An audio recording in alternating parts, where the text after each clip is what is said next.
Bienvenidos a una edición más de su noticiero de ABA Televisión. Mi nombre es Jaime Sevilla y estas son las noticias.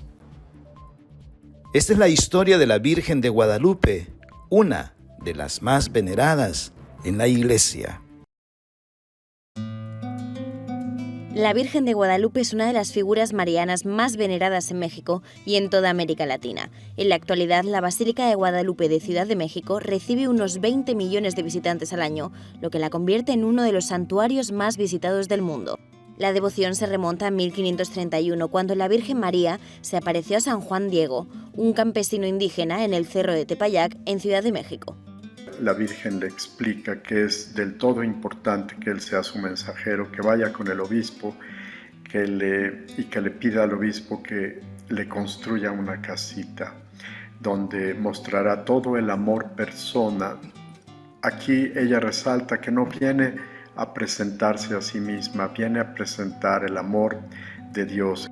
El obispo se muestra escéptico al principio, así que en la última de las 5 apariciones, la Virgen María le da a Juan Diego flores para que se las presente como señal. Juan Diego las lleva en su manto, conocido como tilma. Cuando Juan Diego presenta este lienzo, estas flores al obispo, la imagen queda estampada. En esta estampación tenemos pues un gran milagro, primeramente por todo lo que hay reflejado en esta imagen. Para los indígenas era un códice, podía leerse. Esa imagen de la tilma de San Juan Diego se conserva aún hoy en la Basílica de Guadalupe.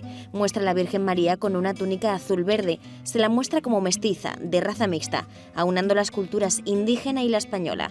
La Virgen de Guadalupe desempeñó un papel fundamental en la evangelización de las Américas. Ella toca las fibras más profundas de los indígenas y les hace comprender que hay una nueva luz en Mesoamérica que viene del Todopoderoso y que tiene como sentido darle una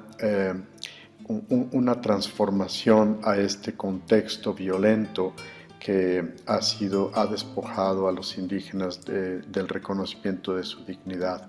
La Virgen de Guadalupe se celebra cada 12 de diciembre. Como dijo una vez el Papa Francisco, es la madre capaz de asumir los rasgos de sus hijos para hacerlos sentir parte de su bendición. Así se celebró la Virgen de Guadalupe en el Vaticano.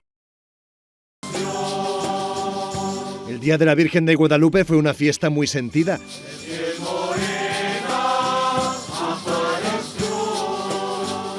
Este año no se celebró la misa por motivos litúrgicos porque el Domingo de Adviento tiene preferencia sobre otras fiestas. Sin embargo, eso no impidió a los latinoamericanos desplazarse hasta el Vaticano para festejar. Incluso vino un grupo de mariachis. Eres nuestro orgullo, mi México es tuyo, tú guardas la llave. Había mexicanos, peruanos, guatemaltecos y nicaragüenses. Todos acudieron a la plaza de San Pedro para rezar el rosario y estar con el Papa, que se asomó puntualmente a la ventana de los apartamentos pontificios y habló en español a los peregrinos. Los felicito. Felicito a ustedes que con este gesto se han unido a quienes desde Alaska hasta la Patagonia festejan a Santa María de Guadalupe. El Papa dijo que la historia de Guadalupe es un ejemplo de cómo la Virgen puede unir a todo un pueblo. Por eso Francisco invitó a una nueva conversión en toda América Latina. Dios, que es comunión, animará a la conversión y la renovación de la Iglesia y de la sociedad que tanto necesitamos en las Américas. La situación de tantos países americanos es muy triste y también necesitamos en el mundo. El Papa pidió además empezar a preparar el 500 aniversario de las apariciones, que será en el año 2031. Tras despedirse de los presentes, la fiesta continuó en la plaza de San Pedro, a golpe de guitarra, bailes y mucha devoción a la Morenita. Del cielo.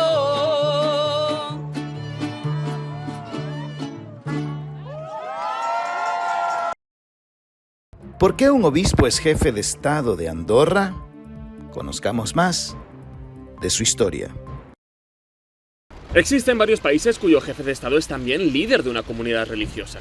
Por ejemplo, la reina Isabel II de Reino Unido es la máxima dirigente de la Iglesia anglicana, y la reina Margarita II de Dinamarca es la cabeza de la Iglesia evangélica luterana de este país. Dentro del mundo católico, quizá el Vaticano sea el caso más famoso, pero no el único. Aparte del Papa, existe otro mandatario con un título eclesiástico en este pequeño país en la frontera entre España y Francia. Hablamos del Principado de Andorra. Aquí, el presidente de la República de Francia comparte la jefatura de Estado con el obispo de Urgell, una diócesis española. El obispo de Urgell, ¿no?, es copríncipe de Andorra también, pero ya desde el inicio, y este título se ha ido manteniendo durante los años, lo que ha hecho que nuestro país llegue a ser independiente en la actualidad.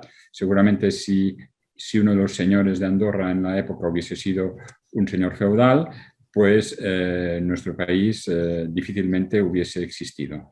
El origen de la figura de los copríncipes se remonta al siglo XI, cuando se repartió el territorio de Andorra entre dos vasallos del conde de Urgell, el obispo de Urgell y el conde de Caboet. Los dominios de este último acabaron pasando finalmente a Francia. El papel de los copríncipes actuales, Emmanuel Macron y Joan-Enric Vives, es bastante simbólico. Principalmente sancionan las leyes, para lo que basta con la firma de cualquiera de los dos. La relación de Andorra con la Iglesia Católica también se deja ver en sus divisiones administrativas.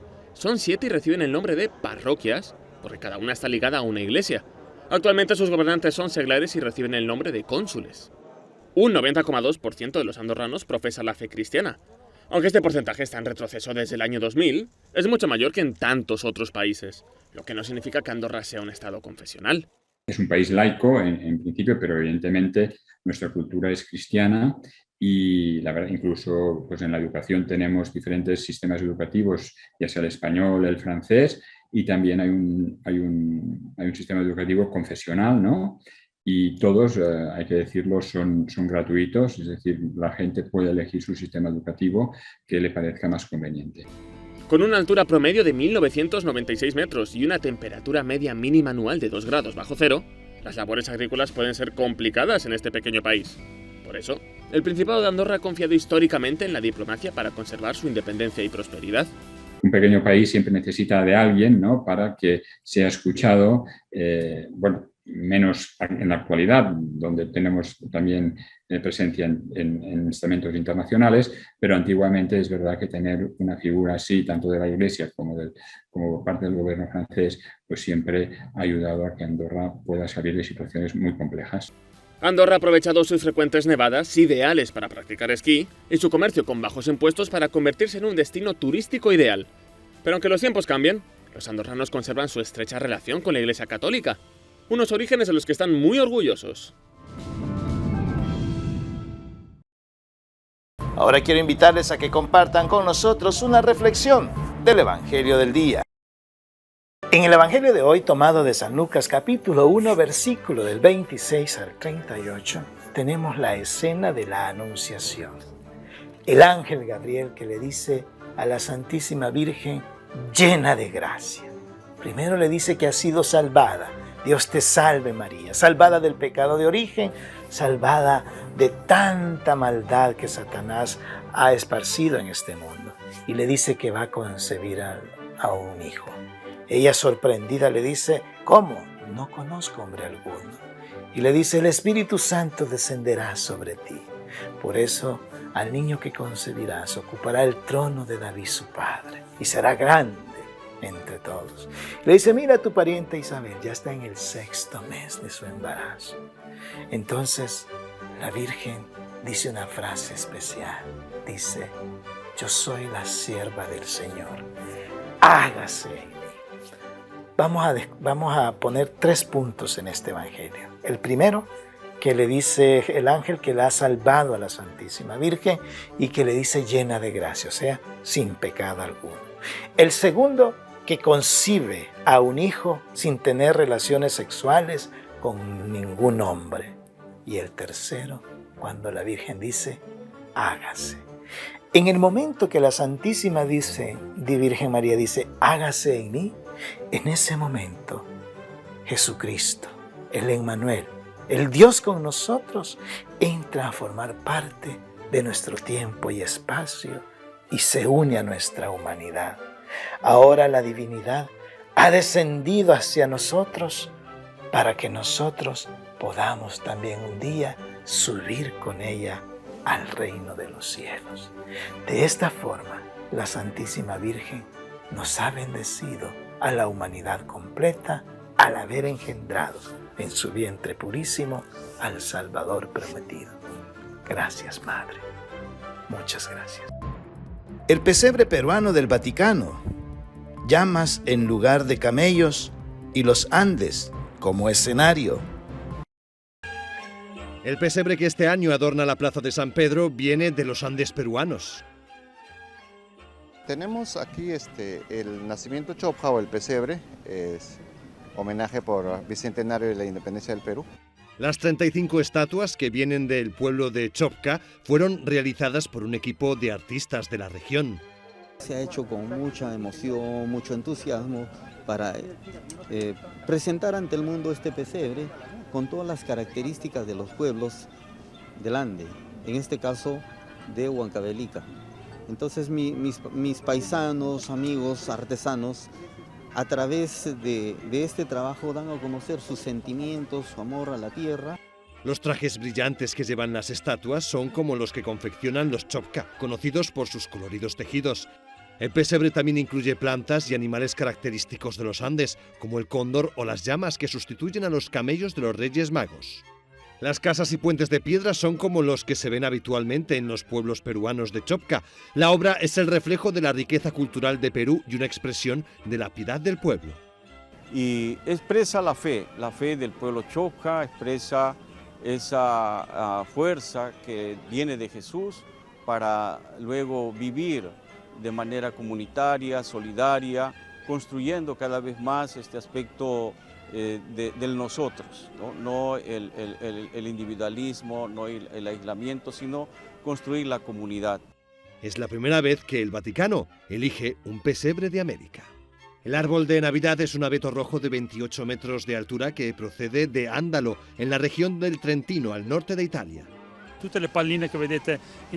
Todas las esferas que ves arriba fueron hechas a mano por 40 voluntarios. Son 600 esferas hechas a mano que luego serán donadas a la Asociación Padres de Oncología Pediátrica para financiar un proyecto solidario con estos niños. El pesebre y el árbol de Navidad adornarán la plaza de San Pedro hasta el 9 de enero de 2022. Mujeres que cambian la historia. Este libro desvela el rostro de heroínas del siglo XXI. ACNUR estima que 1 de cada 3 mujeres desplazadas han sido víctimas de abusos físicos o sexuales. Es la cruda realidad a la que se enfrentan las que huyen de la guerra o la pobreza. Muchas solo encuentran consuelo en el abrazo de las misioneras. Son las únicas que las acogen y les ofrecen ayuda. Por eso, Anna Mocha y Claudia Gianpietro decidieron publicar este libro, Mujeres autoras de otra historia. Es una recopilación de experiencias de misioneras que han ayudado a niñas, jóvenes o madres de familia en países masacrados por la violencia. Claudia y yo llevamos las misiones en el corazón. Yo misma estuve varias veces en Malawi y en Rumanía, y la idea era dar un mensaje de esperanza a través de las historias de varios misioneros. Comenzamos a recopilar estas historias y nos dimos cuenta de que las historias de las mujeres eran particularmente ricas. También descubrieron las historias heroicas de otras mujeres no misioneras que ayudan a la población necesitada en países pobres. Por ejemplo, está la historia de una italiana, Dominique Corti, cuyos padres fueron a un hospital en Uganda. Lo gestionaban misioneros combonianos, se hicieron cargo del hospital y hoy es uno de los más famosos. Ofrece los cuidados mejores para gente sin recursos, y ella continuó sacando adelante este proyecto de sus padres. El libro es un homenaje a quienes trabajan por los más necesitados en países lejanos donde en ocasiones ponen en riesgo sus vidas. Se trata de una realidad que Anna Mocha conoce bien porque además lleva años colaborando con Talitha Kum, la red de congregaciones religiosas que luchan contra la trata de seres humanos. Con este libro esperan sensibilizar contra el drama de las mujeres en países necesitados y el problema de la trata, uno de los que Francisco ha denunciado con más dureza. Estudiantes de Estados Unidos nos dicen, no hay mejor lugar que Roma para estudiar la historia de la Iglesia. La necrópolis vaticana sigue impresionando a visitantes. Esto es lo que nos asegura este grupo de estudiantes de Chicago. No hay mejor lugar para estudiar la historia de la Iglesia que en Roma y descubrir las raíces del catolicismo. Visitamos la necrópolis vaticana y la capilla Sixtina. Todo ha sido muy emocionante. Vienen a pasar 2 semanas de estudio en Roma. Dicen que estar aquí es una experiencia muy enriquecedora, la cual nunca olvidarán. Estoy aprendiendo mucho sobre el catolicismo. Antes de venir no conocía mucho al respecto. Este viaje me ha permitido tener una comprensión y una referencia histórica más profunda. En la audiencia general tuvieron la oportunidad de estar cerca del Papa, tocarlo y tomarse una fotografía. Fue súper genial, es muy irreal. Lo veo en la televisión y leo todas las encíclicas y cosas así. Pero nunca piensas que vas a ser capaz de besar su mano o decirle tus intenciones. Fue bastante genial. Estos estudiantes recomiendan probar esta experiencia. Dicen que venir a Roma no es solo aprender de historia, también es una experiencia única que ayuda a profundizar en la fe. Nos vamos a Sudamérica, donde nos reciben nuestros hermanos de JN19 Televisión, quienes nos han preparado un reportaje especial sobre lo que acontece en el Perú. ¿Cómo están, amigos? Mi nombre es Kevin Cáceda, reportando desde el Perú para la cadena hermana ABA Televisión y JN19. Comenzamos este informativo comentándoles que el Ministerio de la Producción está impulsando una capacitación para los comerciantes que se desempeñan en 44 mercados de abasto del Perú. Con el fin de mejorar la modernización y competitividad en los mercados de abastos públicos y privados, el Ministerio de la Producción se encuentra impulsando diversas capacitaciones para los comerciantes de los mercados a nivel nacional. Las primeras capacitaciones tuvieron una gran acogida, ya que se informó que han participado 194 miembros de las juntas directivas de 44 mercados de abastos ubicados en las ciudades de La Libertad, Lambayeque, Arequipa, Ayacucho, Cajamarca y Piura. Jorge Luis Prado, ministro de la Producción, afirma que la labor que realiza su sector se encuentra estrechamente relacionado a la hoja de ruta para la modernización de los mercados de abastos. Este plan de trabajo tiene el objetivo de fortalecer el rol de los comerciantes en el sistema alimentario y a raíz de esto contribuir al desarrollo económico, social y ambiental del Perú. El Servicio Nacional de Sanidad Agraria del Perú anunció que viene participando en este tipo de capacitaciones y sus intervenciones se basan en la vigilancia y control de las normas sanitarias en los mercados. Por otro lado, Indecopi es otra entidad del Estado que se ha comprometido con la capacitación de los comerciantes y sus conversatorios están relacionados al manejo de los productos vencidos o que se encuentran en situación de alerta de riesgo, además de asegurar y garantizar el correcto recojo o cambio de estos productos.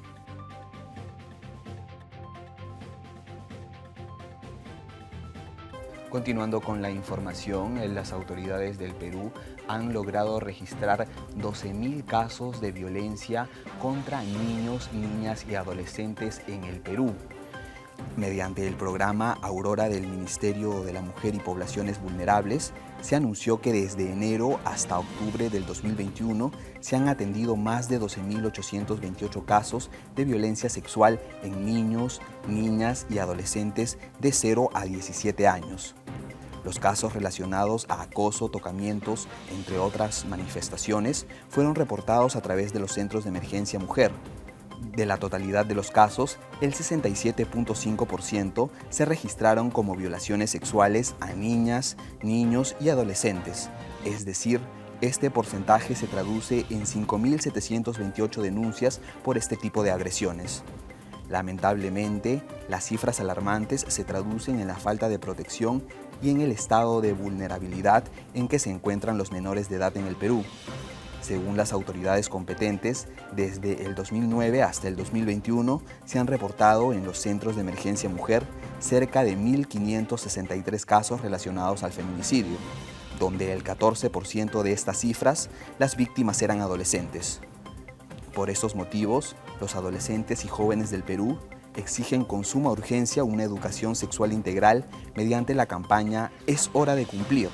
La gran iniciativa busca que el Ministerio de Educación se preocupe más por los temas relacionados a la implementación de los lineamientos de educación sexual integral de la educación básica, plan de trabajo que se aprobó en junio del 2021, pero que todavía no se pone en desarrollo.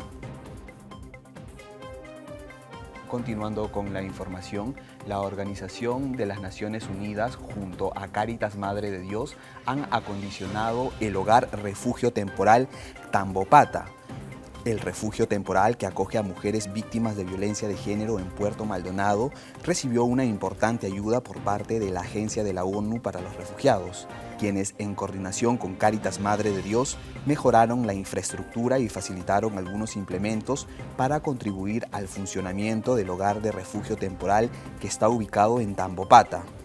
El espacio fue acondicionado con colchones, cortinas, mosquiteros y casilleros para el uso de las sobrevivientes acogidas en este servicio. Además, se dotó de algunos materiales como pañales para el uso de los niños que llegan con sus madres, así como implementos deportivos. Marjorie Lovera Salas, responsable del Hogar Refugio Temporal Tambopata, señaló que se encargan de albergar personas víctimas de violencia o de trata de personas en varios espacios para que realicen diferentes actividades, pero lamentablemente no cuentan con los recursos suficientes. Es por eso que el apoyo brindado por la Agencia de la ONU para los Refugiados es sumamente importante para la sostenibilidad del espacio.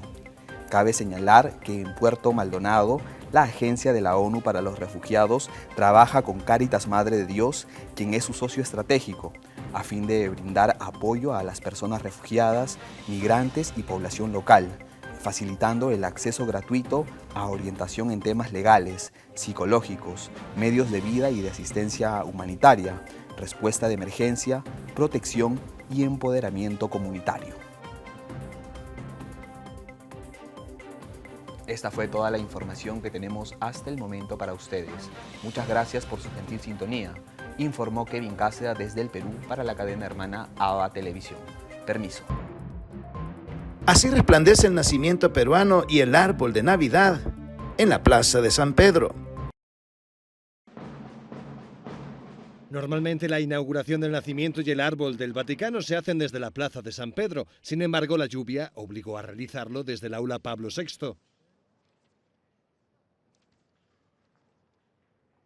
Este año el árbol viene de Ándalo, en el norte de Italia. El nacimiento viene de la región de Huancavelica, en los Andes peruanos.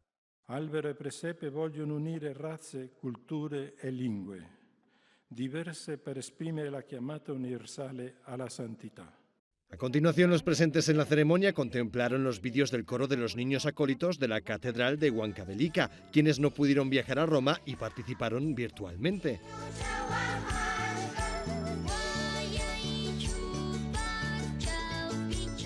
El obispo de Huancavelica, Carlos Salcedo Ojeda, rezó por el fin de la pandemia, por el fin del cambio climático y por la unidad de Perú en este 200 aniversario de su independencia.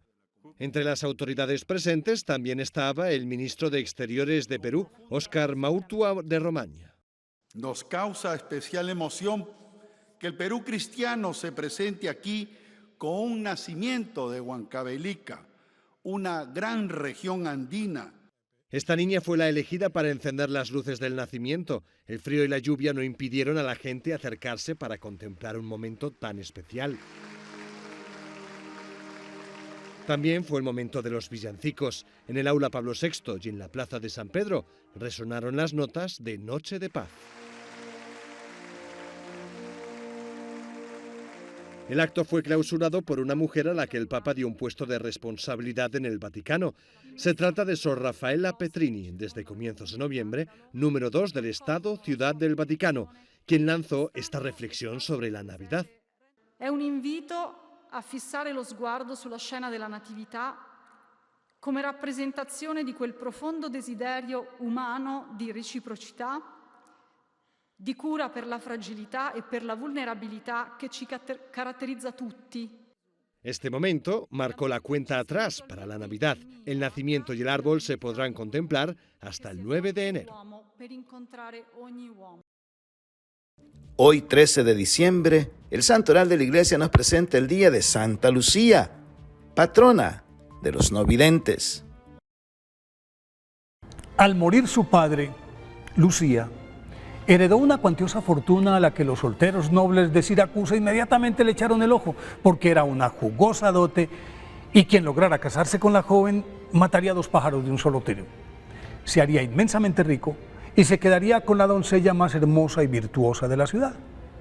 Entonces comenzó la pugna entre los pretendientes a los que Lucía rechazaba con suave firmeza, y atrincherada en la oración, el ayuno y la meditación, blindaba así su virginidad, la misma que desde la adolescencia le había entregado a Dios mediante un voto secreto de castidad que estaba dispuesta a cumplir aunque le costara la vida. No obstante, su mamá, acosada por los candidatos, no tuvo más remedio que escoger al que juzgó como el mejor partido. Pero una vez elegido el futuro esposo de su hija, fue atacada por una enfermedad que, a pesar de los diversos tratamientos prescritos por los mejores médicos de todo el imperio, no cedía. Y Lucía aprovechó la coyuntura para proponerle una peregrinación a la tumba de Santa Águeda, con la condición de que si se curaba no la obligaría a casarse. Eutiquia aceptó la propuesta y juntas caminaron hasta Catania. En efecto, se obró el milagro. Y aparte de exonerarla del compromiso, la exultante madre permitió que Lucía repartiera su herencia entre los pobres de Siracusa. De este gesto se pegó el pretendiente rechazado para vengarse, acusándola de cristiana porque ellos eran los únicos que realizaban acciones de esta índole. Lucía, nacida en Siracusa en el año 283, era hija de Lucio y Eutiquia, un matrimonio muy influyente de la ciudad que deseaba para ella una educación acorde con su condición social, pues de ello dependía la concertación de una boda ventajosa que en ese entonces era lo máximo a lo que podía aspirar una mujer en el Imperio Romano. Pero su padre, cuando murió pues su padre, Lucía estaba muy pequeña y a pesar de su corta edad, esa dolorosa pérdida la maduró precozmente. Se alejó del ambiente en que la habían criado e inducida por algunos de los sirvientes cristianos de su casa, descubrió al verdadero Dios, se entregó a Él sin reservas, a través de la oración, la alabanza, se puso al servicio de los más pobres y consagró su virginidad a Dios, voto que a la postre le costaría la vida, porque después de que su madre la liberó de la obligación de casarse y le dio permiso de repartir su herencia entre los más desvalidos, por instigación del pretendiente frustrado, el procónsul Pascasio, quien cumpliendo órdenes de Diocleciano, adelantaba en Siracusa una feroz persecución contra los cristianos, la hizo comparecer ante él, la instó a que renunciara a su fe y al no conseguir su abjuración la amenazó con tortura, pero la valiente Lucía le respondió que no tenía miedo, porque quienes creemos en Cristo y tratamos de llevar una vida pura, tenemos al Espíritu Santo que vive en nosotros y nos da fuerza, inteligencia y valor. Desconcertado, el cruel funcionario quiso probar la fuerza de sus argumentos y ordenó que llevaran a Santa Lucía a un prostíbulo para arrebatarle su virginidad, pero los esbirros que debían ejecutar su mandato no fueron capaces de moverla de su sitio. Intentaron levantarla en vilo, amarrada de pies y manos a un larguero, y no pudieron. Entonces la ataron a una yunta de bueyes que tampoco logró desplazarla. En vista de ello, formaron una fogata a su alrededor, pero como el fuego no le hizo daño, Pascasio mandó a que le sacaran los ojos, mas Santa Lucía no perdió la visión, pues describía con detalle lo que ocurría en torno a ella y exultante de gozo alababa a Dios e invitaba a los espectadores a que hicieran lo mismo. Ante la creciente simpatía que Santa Lucía despertaba en la concurrencia, el cruel procónsul se adelantó a la revuelta que ya se estaba incubando y la hizo decapitar ese 13 de diciembre del año 304. Por eso hoy, día de su festividad, pidámosle a Santa Lucía que nos abra los ojos del Espíritu para ver de cerca la majestad de nuestro Señor Jesucristo.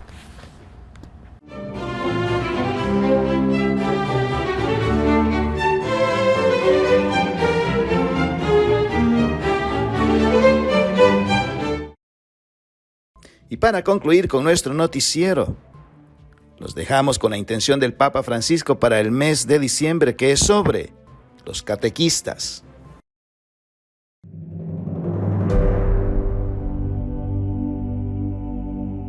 Los catequistas tienen una misión insustituible en la transmisión y profundización de la fe.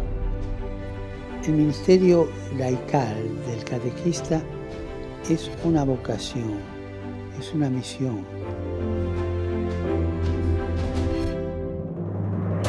Ser catequista significa que uno es catequista, no que trabaja de catequista. Es todo un modo de ser y hacen falta buenos catequistas que sean a la vez acompañantes y pedagogos. Hacen falta personas creativas que anuncien el Evangelio pero que lo anuncien, no digo con sordina, pero no con bocina, sino con su vida, con mansedumbre, con un lenguaje nuevo y abriendo caminos nuevos. Y en tantas diócesis, en tantos continentes, la evangelización fundamentalmente está en manos de un catequista. Demos las gracias a los catequistas, a las catequistas, por el entusiasmo interior con que viven esta misión al servicio de la Iglesia. Recemos juntos por los catequistas, llamados a proclamar la palabra de Dios, para que sean testigos de ella con valentía, con creatividad, con la fuerza del Espíritu Santo, con alegría y con mucha paz.